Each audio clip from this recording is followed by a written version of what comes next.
கோவத்துல உங்களுக்கு அப்படியே வந்து விஷம் வச்சு கொன்னுடலாமான்னு தோணுச்சு. உன்னை ஏமாற்ற வேண்டும் என்று யாரும் எதையும் உன்னிடம் இருந்து மறைக்கவில்லை. நீ நேசிக்கும் எவரிடமும் யார் குறித்தும் அது யார் என்று கேட்காதே. எவ்வளவு நாளாக தெரியும் என்று கேட்காதே.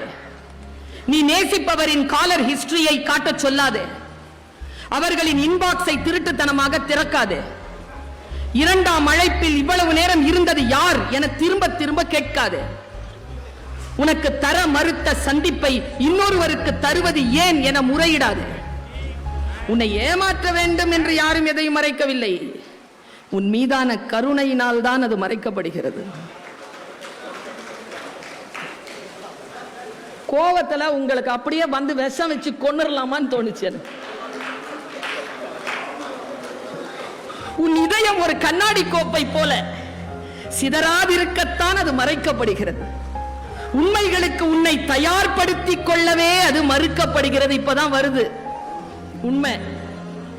உடனடியாக அல்லாமல் நீ ஒரு பனிக்கட்டியை போல அவர்கள் வாழ்வில் இருந்து கொஞ்சம் கொஞ்சமாக உருகி மறையட்டுமே என்பதற்காகத்தான் அது மறைக்கப்படுகிறது. இந்த உறவை இன்னும் கொஞ்ச நேரம் நீட்டிக்கலாமே எனும் விருப்பத்தால் தான் அது மறைக்கப்படுகிறது.